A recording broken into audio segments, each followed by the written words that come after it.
Divine Thoughts, a journey to the innermost recesses of our soul. Isho മിശിഹായ്ക്ക് സ്തുതിയായിരിക്കട്ടെ. വലിയ നോമ്പിൻ്റെ രണ്ടാം ഞായറാഴ്ച നമ്മുടെ ധ്യാന വിഷയം വിശുദ്ധ ലൂക്കാ അറിയിച്ച സുവിശേഷം 19-ാം അധ്യായത്തിൻ്റെ ആദ്യ ഭാഗത്ത് വിവരിക്കപ്പെടുന്ന സക്കയുടെ മിശിഹാനുഭവമാണ്. ഓറുശലേമിലേക്കുള്ള ഈശോയുടെ യാത്രയുടെ അവസാന ഘട്ടത്തിലാണ് ഈശോയും ശിഷ്യന്മാരും ജെറീക്കോയിൽ, ഓറുശലേമിന് സമീപത്തുള്ള പട്ടണമായ ജെറീക്കോയിൽ പ്രവേശിക്കുന്നത്. ആ പട്ടണത്തിൽ തന്നെ സംഭവിക്കുന്ന രണ്ട് കാര്യങ്ങളാണ് ലൂക്കാ സുവിശേഷകൻ രേഖപ്പെടുത്തുന്നത്. 18-ാം അധ്യായത്തിൻ്റെ അവസാന ഭാഗത്ത് വിവരിക്കപ്പെടുന്ന അന്ധന് മിശിഹായിൽ നിന്ന് ലഭിക്കുന്ന കാഴ്ചയെക്കുറിച്ചും ആ കാഴ്ച ലഭിക്കുന്ന അന്ധൻ ഓറുശലേമിലേക്കുള്ള വഴിയിൽ ഈശോയുടെ ശിഷ്യന്മാരുടെയും കൂടെ ചേർന്നതായ രംഗത്തെക്കുറിച്ചും 18-ാം അധ്യായത്തിൽ വിവരിക്കുമ്പോൾ, 19-ാം അധ്യായത്തിൽ സക്കൈ എന്ന പേരുള്ള ചുങ്കക്കാരൻ ഈശോയെ കാണാൻ ആഗ്രഹിക്കുന്നതും ഈശോയെ കാണാൻ ആഗ്രഹിച്ച സക്കൈയെ ഈശോ കാണുന്നതുമായ സംഭവമാണ്. അതുവഴി രക്ഷയാണ് ഇന്നത്തെ സുവിശേഷ ഭാഗം. സക്കൈവൂസ് എന്ന് നമ്മൾ മലയാളത്തിലും ഇംഗ്ലീഷിലുമൊക്കെ ഉപയോഗിക്കുന്നുണ്ട് എങ്കിലും സുറിയാനി പരിഭാഷയായ പിശീത്തായിൽ സക്കൈ എന്നാണ് ഇദ്ദേഹത്തിൻ്റെ പേര്. ഈശോ ഓറുശലേമിലേക്ക് പ്രവേശിക്കുവാനായി ജെറീക്കോയിലൂടെ കടന്നു പോകുന്നു എന്ന് കേൾക്കുമ്പോൾ ഈശോയെക്കുറിച്ച് കേട്ടറിഞ്ഞിരുന്ന സക്കൈ ഈശോയെ കാണുവാൻ ആഗ്രഹിച്ച് ഒരു അത്തിവൃക്ഷത്തിൻ്റെ മുകളിൽ, സിക്കമൂർ മരത്തിൻ്റെ മുകളിൽ കയറിയിരിക്കുകയാണ്.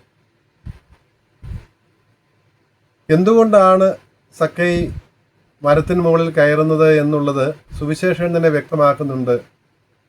ജനക്കൂട്ടം നിമിത്തം ആ കൂടെ നിന്നുകൊണ്ട് ഈശോയെ കാണുവാൻ സക്കൈവൂസിന് സാധിക്കുമായിരുന്നില്ല. അതുകൊണ്ടാണ്.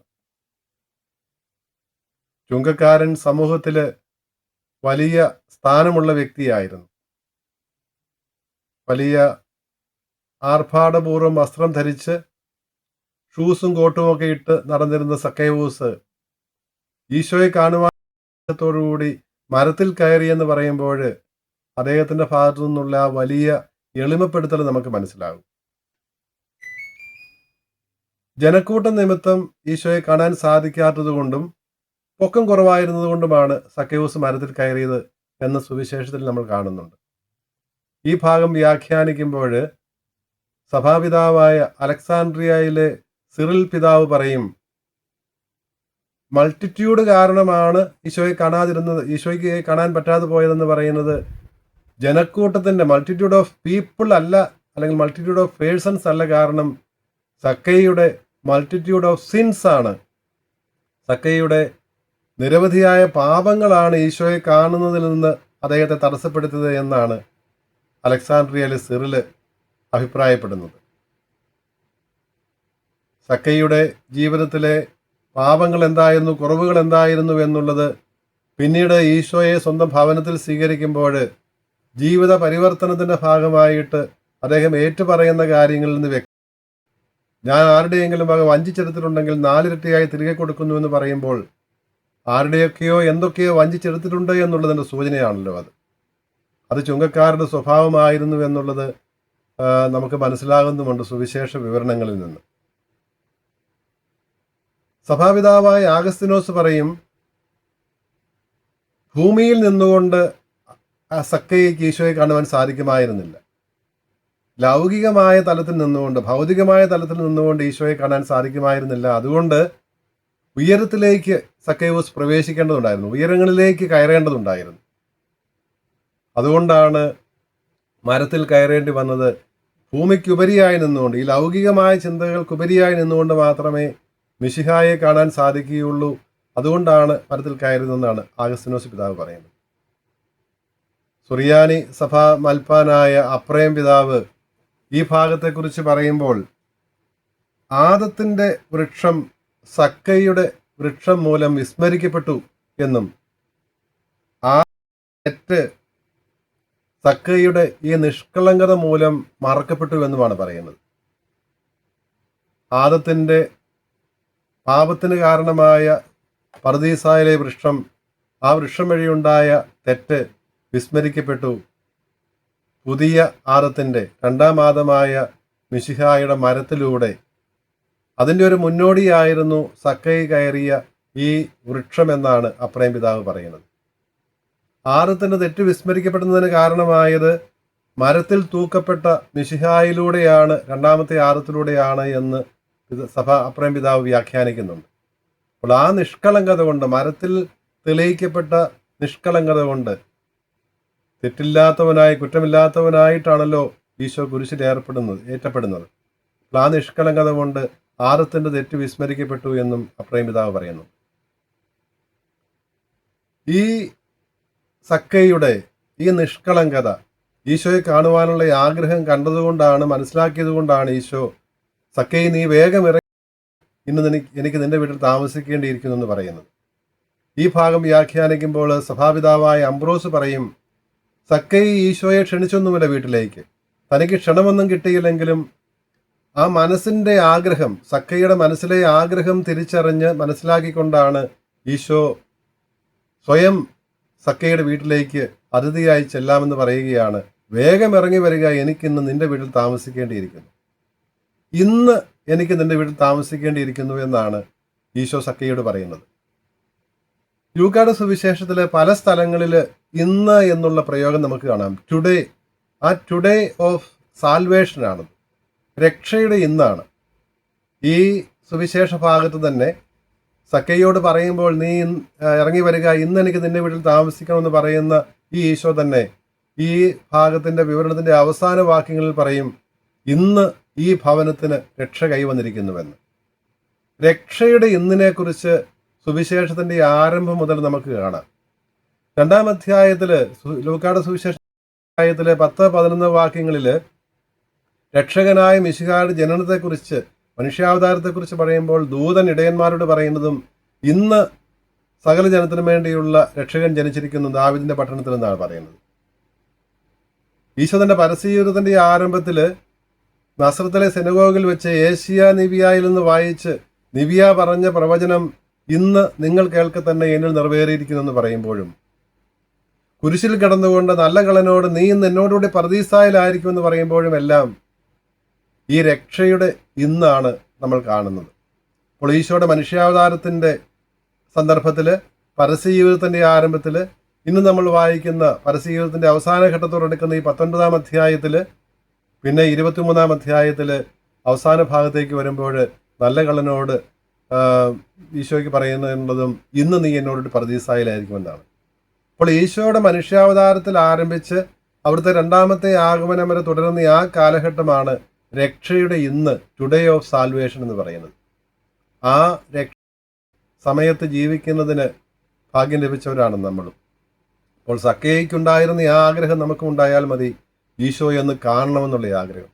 സക്കൈക്ക് മറ്റു വലിയ ആഗ്രഹങ്ങളൊന്നുമില്ലായിരുന്നു, ഒന്ന് കാണണമെന്നുള്ള ആഗ്രഹമേ ഉണ്ടായിരുന്നുള്ളൂ. പക്ഷേ കാണണമെന്ന് ആഗ്രഹിക്കുക മാത്രം ചെയ്ത സക്കൈയെ ഈശോ കാണുകയും, ശാരീരികമായി മാത്രമല്ല ബാഹ്യമായ നേത്രങ്ങൾ മാത്രമല്ല കാണുന്നത്, അവൻ്റെ ഉള്ളിലെ ആഗ്രഹം മനസ്സിലാക്കുകയും അങ്ങനെ അവൻ ആഗ്രഹിച്ചതിൽ കൂടുതലായിട്ട് അവന് നൽകുകയും ചെയ്യുന്ന ഈശോയാണ് നമ്മൾ കാണുന്നത്.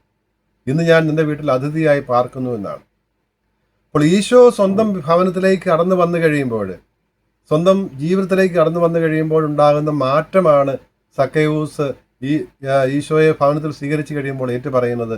ഞാൻ ഇതുവരെ ഏറെ സമ്പാദിച്ചു, ഈ സമ്പാദ്യമായിരുന്നു ഒരു തരത്തിൽ നിന്നെ കാണുന്നതിന്, നിന്നെ സമീപിക്കുന്നതിന് എനിക്ക് തടസ്സമായി നിന്നിരുന്നത്. ഞാനിതെല്ലാം, എനിക്കുള്ളതിൻ്റെ സമ്പത്തിൻ്റെ പകുതി ഞാൻ ദരിദ്രർക്ക് കൊടുക്കുന്നു.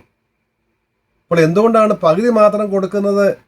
നിനക്കുള്ളതെല്ലാം വിറ്റ് എന്നെ അനുഗമിക്കുക എന്ന് ധനികനോട് ഈശോ പറഞ്ഞത് നമ്മുടെ മനസ്സിലുണ്ടല്ലോ. അപ്പോൾ നമ്മൾ ചിന്തിച്ചേക്കാം, എന്തുകൊണ്ടാണ് സമ്പത്തിൻ്റെ പകുതി മാത്രമേ സക്കൈ കൊടുക്കാമെന്ന് പറയുന്നുള്ളൂ?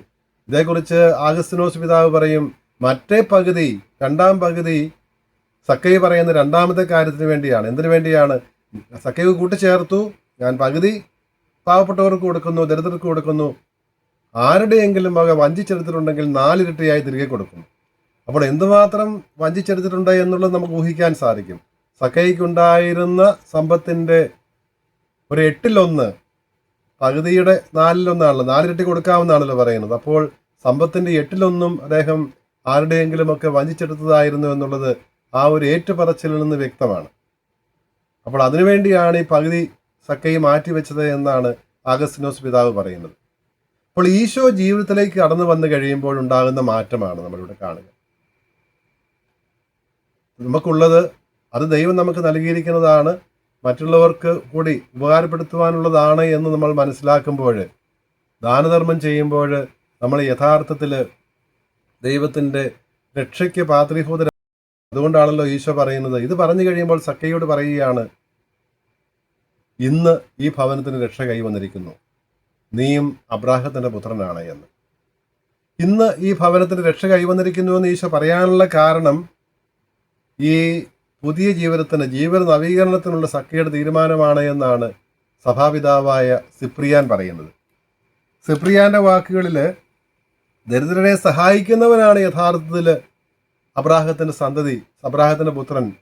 ഈ സക്കൈ തന്നെയും അബ്രാഹത്തിന്റെ പുത്രനായി തീർന്നത് ദരിദ്രരെ സഹായിക്കുവാൻ തയ്യാറായതിലൂടെയാണ് എന്നാണ് സിപ്രിയാൻ സഭാപിതാവ് പറയുന്നത്. ഇന്നത്തെ നമ്മുടെ പഴയ നിയമത്തിലെ ആദ്യത്തെ വായനയും അബ്രാഹത്തെക്കുറിച്ചുള്ള വായനയാണല്ലോ. ഉൽപ്പത്തി പുസ്തകം 13-ാം അധ്യായത്തിൽ അബ്രാഹവും സഹോദരപുത്രനായ ലോത്തും കൂടി ബേത്തേലിൽ വന്ന് താമസിക്കുമ്പോൾ അവർക്ക് ധാരാളം കന്നുകാലികൾ ഉണ്ടായിരുന്നത് കൊണ്ട് രണ്ടു കൂട്ടരുടെയും കന്നുകാലികളും അവരെ നോക്കുന്നവരും തമ്മിൽ കലഹമുണ്ടാകാതിരിക്കാൻ വേണ്ടിയിട്ട് രണ്ടായിട്ട് പിരിയാമെന്ന് അബ്രാഹാം പറയുമ്പോൾ ആദ്യം സഹോദരപുത്രനായ ലോത്തിനോട് അബ്രാഹാം പറയുന്നത്, നിനക്ക് നീ പോകാം, നിനക്ക് ഇഷ്ടമുള്ള സ്ഥലം എടുക്കാം എന്ന് പറഞ്ഞ് അങ്ങനെ ഫലഭൂയിഷ്ടമായിരുന്ന യോർദാൻ സമതലം യഥാർത്ഥത്തിൽ ലോത്തിന് വിട്ടുകൊടുത്തിട്ടാണ് കാനാൻ ദേശത്ത് അബ്രാഹാം താമസം ഉറപ്പിക്കുന്നത്. അപ്പോൾ അങ്ങനെയൊരു മനോഭാവം അബ്രാഹത്തിനുണ്ടായിരുന്ന ആ മനോഭാവം, ഭൗതിക സമ്പത്തിനോട് അങ്ങനെയൊരു ഡിറ്റാച്ച്മെന്റ് ഉണ്ടായിരുന്നെങ്കിൽ, അതായത് സഹോദരന് ആവശ്യമുള്ളത് അവൻ എടുത്തോട്ടെ, ബാക്കിയുള്ളത് എനിക്ക് മതി എന്ന് പറയാനുള്ള മനോഭാവം ഇന്നത്തെ മനുഷ്യർക്കുണ്ടായിരുന്നെങ്കിൽ എത്രയോ കുടുംബ കലഹങ്ങൾ തന്നെ ഇല്ലാതാകുമായിരുന്നു. അപ്പോൾ ആ ഒരു മനോഭാവമാണ് അബ്രാഹത്തിനുണ്ടായിരുന്ന ആ മനോഭാവമാണ് ഇവിടെ സക്കൈ തെളിയിച്ചത്. സമ്പത്തിനോടുള്ള ഒരു അകൽച്ച, അത് ദൈവം തന്നതാണ്, പക്ഷേ എനിക്ക് ദൈവം തരും, സഹോദരനൂടി അവകാശപ്പെട്ടതാണ്, അവൻ്റെ ആഗ്രഹം കൂടി സാധിച്ചു കൊടുക്കാമെന്ന് കരുതുമ്പോൾ അവിടെ കലഹമുണ്ടാവുകയില്ല, സമാധാനമുണ്ടാവും. ഇത് ചെയ്തതുകൊണ്ടാണ് സക്കൈ അബ്രാഹത്തിന്റെ പുത്രനായി തീർന്നത്. അതുകൊണ്ടാണ് നീയും അബ്രാഹത്തിന്റെ പുത്രനാണ് എന്ന് ഈശോ പറഞ്ഞത്, ഈ ഭവനത്തിന് രക്ഷ കൈവന്നിരിക്കുന്നു എന്ന് പറഞ്ഞത് എന്നാണ് സിപ്രിയാൻ സഭാപിതാവ് പറയുന്നത്. അബ്രാഹത്തിന്റെ അവന് രക്ഷയ്ക്കായി ഭവിച്ചതുപോലെ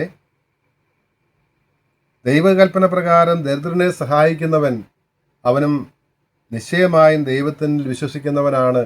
ഈ സത്യവിശ്വാസമുള്ളവന് ദൈവഭയം ഉണ്ടാകും. ദൈവഭയത്തിൽ നിന്നാണ് ദാനധർമ്മം ചെയ്യുവാനുള്ള, ധർമ്മദാനം ചെയ്യുവാനുള്ള ആ ഒരു ആഗ്രഹമുണ്ടാകുന്നത് എന്നും സഭാപിതാവായ സിപ്രിയാൻ കൂട്ടിച്ചേർക്കുന്നുണ്ട്. ദ്രവ്യാഗ്രഹമാണ് പലപ്പോഴും മനുഷ്യനെ ദൈവത്തിൽ നിന്ന് അകറ്റുന്നത്. അതേക്കുറിച്ചാണ് പുതിയ നിയമത്തിലെ ആദ്യത്തെ വായനയിൽ പൗലോസ് ശ്ലീഹ തിമോത്തിയോസിന് എഴുതുന്ന 1-ാം ലേഖനത്തിൽ 6-ാം അധ്യായത്തിൽ പറയുന്നുണ്ടല്ലോ. 10-ാം വാക്യത്തിൽ ഇപ്രകാരം നമ്മൾ വായിക്കുന്നു, ദ്രവ്യാഗ്രഹമാണ് സകല തിന്മകളുടെയും മൂല കാരണം അതാണ്. പലരും വിശ്വാസത്തിൽ നിന്ന് വ്യതിചലിക്കാൻ പോലും ഇത് കാരണമായിട്ടുണ്ട്. പ്രലോഭനങ്ങളുടെ കെണിയിലും മോഹങ്ങളിലുമൊക്കെ നിബന്ധിക്കുന്നതും ഈ ദ്രവ്യാഗ്രഹം കൊണ്ടാണ്. നമുക്ക് ആവശ്യമായിരിക്കുന്നത് ഉള്ളത് കൊണ്ട് തൃപ്തിപ്പെടുക എന്നുള്ളതാണെന്നും പൗലോസ് ശ്ലീഹ പറയും. നമ്മൾ ഈ ഭൂമിയിലേക്കൊന്നും കൊണ്ടുവന്നില്ല, ഈ ഭൂമിയിൽ നമ്മളൊന്നും കൊണ്ടുപോകുന്നുമില്ല. അതുകൊണ്ട് ആ ഒരു ഡിറ്റാച്ച്മെന്റോടുകൂടി നമുക്ക് ഈ ഭൂമിയിൽ ജീവിക്കാൻ സാധിക്കുമ്പോൾ സക്കൈയെ പോലെ തന്നെ നമ്മളും അനുഗ്രഹീതരാകും. നമ്മൾ വ്യക്തിപരമായി മാത്രമല്ല, ഇന്ന് ഈ ഭവനത്തിന് രക്ഷ കൈവന്നിരിക്കുന്നു എന്നാണ് ഈശോ പറയുന്നത്. നാം ഒരാൾ ഈശോയെ കാണാൻ ആഗ്രഹിക്കുമ്പോൾ നാം മാത്രമല്ല, നാം അംഗമായിരിക്കുന്ന നമ്മുടെ കുടുംബം കൂടി, സമൂഹം കൂടി രക്ഷ പ്രാപിക്കുകയാണ് ചെയ്യുന്നത്. ഈ വലിയ നോമ്പ് കാലത്ത് സക്കൈക്കുണ്ടായിരുന്ന ഈ ആഗ്രഹം, ഈശോയെ കാണാനുള്ള ആഗ്രഹം, ഈശോയെ അനുഭവിക്കാനുള്ള ആഗ്രഹം, അതിനുവേണ്ടി ചില ത്യാഗങ്ങൾ ഏറ്റെടുക്കുവാനുള്ള ആ ഒരു തയ്യാറ്, ഒരല്പം വെളിമപ്പെടുത്തുവാനും സ്വയം ശൂന്യവൽക്കരിക്കാനും ഒക്കെയുള്ളൊരു മനോഭാവം, അതുണ്ടാകുമ്പോൾ നമ്മൾ മിശിഹായുടെ കുരിശിലാണ്, സ്ലീവായിലാണ് അഭിമാനിക്കുന്നത് എന്ന് സഭാപിതാവായ ആഗസ്തിനോസ് വ്യാഖ്യാനിക്കുന്നുണ്ട്.